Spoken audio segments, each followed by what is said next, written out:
Part 2 promises even bigger battles, deeper lore, and high stakes for our heroes. The Forbidden Five, 5 ancient elemental masters corrupted by dark power, have returned and are more dangerous than ever. They've been hunting down special weapons known as the Prismatic Blades to unlock the source of their dark power, the Chaos Dragon himself, Thunderfang. Meanwhile, the ninja have been scattered, struggling to reunite with their missing teammates in time to stop the coming catastrophe. Part 2 will dive right into this escalating conflict, so strap in for an epic ride. Assuming you're caught up on all the twists so far, let's explore what Part 2 covers. In Part 2, the Forbidden Five fully step into the spotlight as the primary antagonists. These 5 corrupted elemental masters from the wilderness, once sealed away in the Nether, are now free, and they've made a perilous pact with Thunderfang, the legendary Chaos Dragon. Their goal in Part 2 is nothing less than to unleash Thunderfang's ultimate power. To do this, they seek the 5 Prismatic Blades, ancient weapons that together act as keys to Thunderfang's prison beneath the First Realm, also called the First Land. By the end of Part 1, some blades may have already been found, bringing Thunderfang closer to freedom. Episode 9 was literally titled Chaos Unchained, a hint at Thunderfang's emergence. In Part 2, we'll see the villains racing to gather any remaining blades and complete the dark ritual to fully free the Chaos Dragon. What makes Thunderfang such a threat? This Dragon of Chaos isn't just another beast. He's intelligent, vengeful, and power-hungry. In fact, Thunderfang's ultimate ambition is to become a Source Dragon, one of the godlike dragons that hold the realms together. Long ago, Thunderfang felt he deserved to be a Source Dragon, but the 7 Source Dragons denied him that status, earning his eternal hatred. Now, he plans to take that power by force. Part 2 will reveal that Thunderfang has been manipulating the Forbidden Five all along. He promised them power in exchange for freedom, but the moment they succeed in unleashing him, he betrays them by draining their very souls to fuel himself. This twist means that not only do the ninja have to contend with the 5 and their army of Dragonian warriors, they will also face Thunderfang at the height of his power, unrestrained and vengeful. The Forbidden Five, for their part, are formidable even before Thunderfang's betrayal. Each of the 5 wields corrupted elemental abilities, and they were the founders of the infamous Wolf Clan. In Part 2, we can expect each member, Noct, Rox, Zarkt, Drix, and one more, the full roster of 5, to challenge our heroes across different realms. However, once Thunderfang turns on them, the 5's story takes a grim turn. Thunderfang's emergence will likely sideline the Forbidden Five as pawns. Their souls are absorbed by the Chaos Dragon. This has a drastic side effect on the world. Thunderfang's soul-draining rampage starts creating the Hollow Ones, soulless, crab-like creatures spawned from those whose life force he's taken. These Hollow Ones will appear in Part 2 as eerie new enemies, spreading chaos across realms, from the magical land of Mysterium to the techno-city of Imperium. In short, chaos literally reigns as Thunderfang gains strength. Amidst this chaos, one wild card character stands out, Lord Ras. Ras is an anthropomorphic tiger from the wilderness who has his own agenda. In previous seasons, he served the Imperium Empire, but his true loyalty was to a darker purpose. Ras is determined to conquer all the Source Dragons to reverse the merge, the cataclysmic event that fused all realms into one. Essentially, Ras wants to undo the merge and restore the separate realms, no matter the cost. He believes controlling the Source Dragons is the key to that, since those dragons literally embody the power to create or destroy realms. Indeed, Ras once implied that just one Source Dragon is potent enough to control or even break apart the entire merged world. In Part 2, Ras continues to play a pivotal but unpredictable role. He was the one who initially freed the Forbidden Five, back in Season 2's Blood Moon Ritual, hoping they would help him achieve his goal. But now, with Thunderfang in the mix, Ras's plans are complicated. Early in Part 2, we find Ras leading 2 of our young heroes, Aaron and Sora, into unexpected chaos in Mysterium. Mysterium, a realm of sorcery, comes under attack, likely by Thunderfang's Hollow Ones or other villainous forces. And Ras, along with Aaron and Sora, must seek help from a local sorceress to survive. This indicates Ras is temporarily cooperating with Aaron and Sora, though likely for his own ends. He's lost the trust of the Forbidden Five, who have no use for him now, so Ras might be playing both sides, using the ninja when convenient while pursuing his personal mission. As Part 2 progresses, Ras takes Aaron and Sora on a darker detour, the Underworld. In one episode, the Underworld itself tests Aaron and Sora's commitment to Ras. This sounds like a tense scenario where Ras is trying to convince or coerce our young ninja to join his cause. Will Aaron and Sora stick by Ras's side or realize he's up to no good? That test will likely reveal Ras's true colors. We know Ras ultimately prioritizes reversing the merge above all else. He's willing to unleash chaos or betray anyone to achieve it. Given that Thunderfang also seeks to tear apart the merged world, albeit by destroying it, Ras may find himself at odds with Thunderfang. It's possible Ras will attempt to usurp Thunderfang's power or strike a deal with him, a risky gambit for sure. Alternatively, if Ras sees that Thunderfang's method, devouring souls and killing source dragons, would annihilate reality rather than neatly unmerge it. He might even switch sides and help the ninja stop the Chaos Dragon. Ross's next move is shrouded in mystery. After the mid-season Underworld episode, he slips away to plot his next move in secret. Count on Ross to be a major focus in Part 2. We'll learn more about the source dragons through him, and he could either become an unexpected ally or remain a ruthless villain to the end. For some lore context, the source dragons are 7 primordial dragons that maintain balance across all realms. They're so powerful that capturing or killing even one could collapse entire dimensions. In Season 1, Imperium captured several source dragons to siphon their energy. Now in Season 3, Ras and Thunderfang both covet that power. Ras to undo the merge, and Thunderfang to crown himself the new source dragon of chaos. Thunderfang's hatred of the 7 cosmic frauds, his words for the source dragons, stems from them denying him that godlike status ages ago. This conflict over source dragon power underpins much of Part 2's story. Our heroes will have their hands full in Part 2, splitting up to tackle multiple crises before coming back together for the finale. Master Lloyd Garmadon and his team of ninja know they must prevent Thunderfang's rise, but first they need all their allies on deck, including some familiar faces. One big moment early in Part 2 is the return of Jay. Jay had been mysteriously missing, a lingering question from Part 1, but now Lloyd and the others finally track him down and recruit him for a special mission. Seeing Jay rejoin the fight will be exciting for longtime fans. Expect some emotional reunions and of course Jay's trademark humor to lighten the dark times ahead. Once the gang has Jay back, the ninja basically form 2 squads to cover more ground. Squad 1, let's call them the Undercover Team, consists of Lloyd, Jay, Nia, and Wildfire, the fire elemental newcomer. Their task takes them to the land of Lee, an odd and mysterious new land introduced in Part 2. Posing in disguise, Lloyd, Jay, Nia, and Wildfire go undercover in the land of Lee to investigate a strange situation. What is the land of Lee? The name is a playful nod. It sounds like Land of Lee, as in someone's name. Indeed, Lee turns out to be the ruler or central figure of this land, and something is off about them. As the undercover team digs deeper, Nia and Jay work together to expose Lee's secret. It seems Lee is hiding a dark truth, perhaps connected to the Forbidden Five or a prismatic blade hidden in that realm. By the time Cole, Earth Ninja, and Kai, Fire Ninja, catch up, the situation in Land of Lee escalates. Cole, Kai,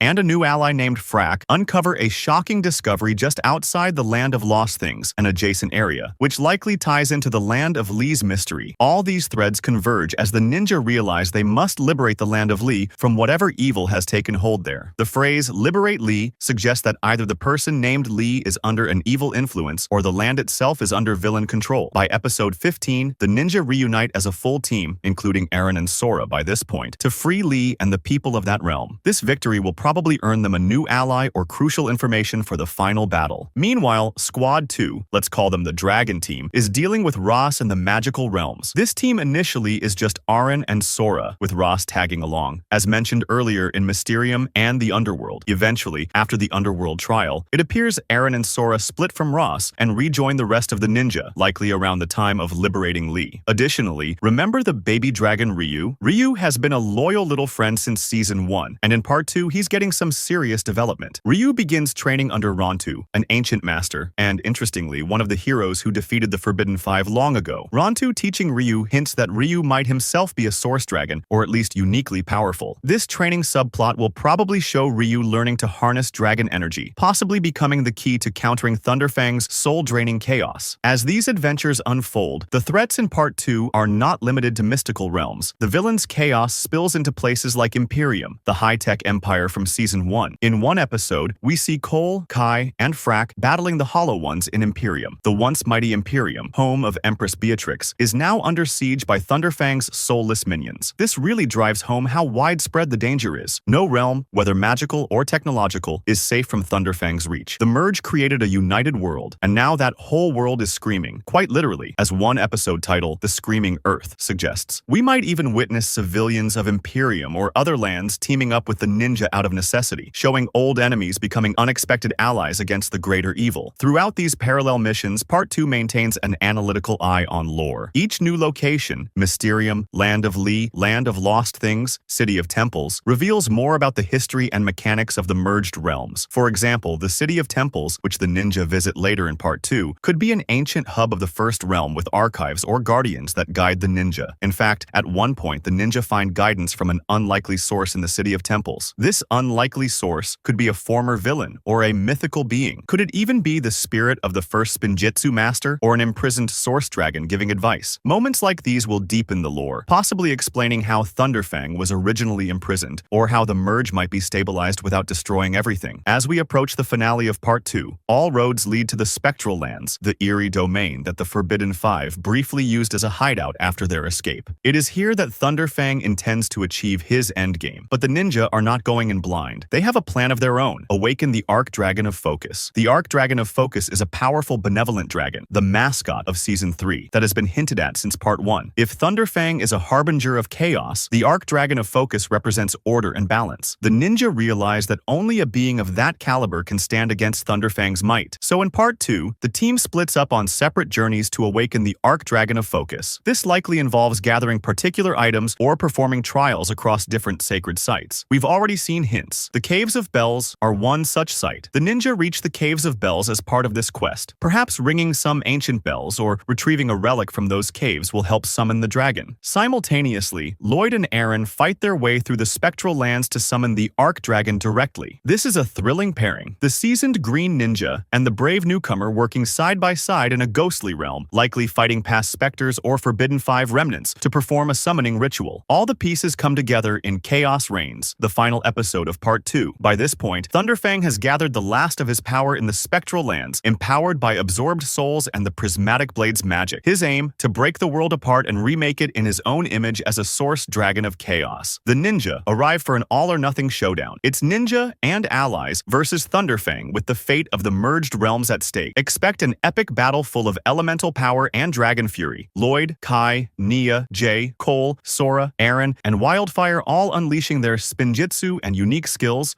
Ryu possibly evolving into a true dragon mid-battle, and the Ark Dragon of Focus, hopefully awakened, joining the fight as the counter to Thunderfang's destruction. This could be one of Ninjago's most grandiose battles ever, on the scale of previous finales like the battle against the Overlord or the Oni, but with even more mystical firepower involved. Yet, victory likely won't come without sacrifice. The episode description teases that only the ninja can stop Thunderfang, but at what cost? This ominous line suggests we might see a heavy price paid. Perhaps the merge itself is altered. Maybe the ninja save the world, but in doing so, some realms separate again or certain magic is lost. It's possible a major character could sacrifice themselves or lose their powers. One theory is that Ross might meet his end here. He could attempt to seize Thunderfang's power at the last moment to accomplish his merge reversal, and in the process, he and Thunderfang might destroy each other. Ross trying to use the chaos for his own goal could ironically be what helps the ninja defeat Thunderfang, a classic enemy of my enemy scenario. Another potential cost is the fate of the Forbidden Five. Their souls are bound to Thunderfang. Defeating him might free them, or it might doom them to oblivion. If freed, will they repent or cause more trouble in future? Those questions may be answered or left as lingering threads for Season 4. One way or another, Thunderfang will be stopped. The title, Chaos Reigns, might imply a moment where it seems he's winning, but our heroes will surely find a way to contain that chaos. We know from leaked lore that in the process of Thunderfang's defeat, he is destroyed, or nearly so, and as he's dying, he breathes in the Forbidden Five souls. This could hint that Thunderfang's threat isn't totally gone. A part of him, fused with the Five, might survive to haunt the ninja later. Also, Thunderfang had been trying to kill the Source Dragons. Part 2 might show the ninja thwarting an attempt on the Source Dragons' lives. Perhaps the Ark Dragon of Focus protects them, or Ryu does. There's a lot at stake, the very fabric of reality, so the finale should be a jaw-dropping culmination of lore and action. In summary, Season 3, Part 2 of Ninjago, Dragons Rising is poised to deliver an engaging, lore-rich adventure that will thrill both longtime fans and newer viewers. We'll see Ross and the Source Dragons plotline reach a climax as Ross's obsession with reversing the merge collides with Thunderfang's rampage. We'll delve into Ninjago's mystical history, from ancient elemental masters, Forbidden Five, to primordial dragons, and see how those legends influence the present. We'll follow our ninja heroes on multiple journeys, infiltrating a quirky new realm, Land of Lee, to expose secrets, battling spectral foes in cursed realms, rallying old friends like Jay, and even awakening a legendary dragon ally. Part 2 is essentially Ninjago's lore buffet. We get realms like Mysterium and the Spectral lands, creatures like the Hollow Ones and an Ark Dragon, and high-concept stakes with the Source Dragons and the merge itself in peril. All the while, the script promises to keep things engaging and fast-paced. There will be thrilling showdowns and tons of surprises, from spectacular dragon fights to character revelations. The tone may be darker, with an undead army and soul-stealing dragon, but classic Ninjago humor and heart will shine through in the ninjas' interactions. Imagine Jay quipping about human resources when facing literal hollow husks in an episode aptly titled Human Resources. resources. And for fans of the characters, Part 2 gives everyone a moment. The new generation, Aaron, Sora, Wildfire, proving themselves. The old guard, Lloyd, Nia, Kai, Cole, Jay, Zane if he returns from Part 1's mission, showing why they're legends, and even side characters like Ryu and maybe villains turned allies stepping up. Mark your calendars, because Part 2 is slated for release in fall 2025, September 4th, 2025, on Netflix to be exact. It's going to be a 10-episode roller coaster that ties up Season 3's storyline in epic fashion. Will the ninja manage to prevent the rise of a false source dragon? Can the realms survive the chaos unleashed? And what will be the cost of victory? All these questions will be answered in Season 3 Part 2. One thing is certain, Ninjago Dragons. Rising Part 2 will be an unforgettable clash of dragons, ninjas, and elemental power. Get ready for lore to come to life and for chaos to be tamed by the courage and unity of our heroes. The adventure of a lifetime continues, and the fate of the merged realms hangs in the balance. Let us know what you are most excited to see in Part 2.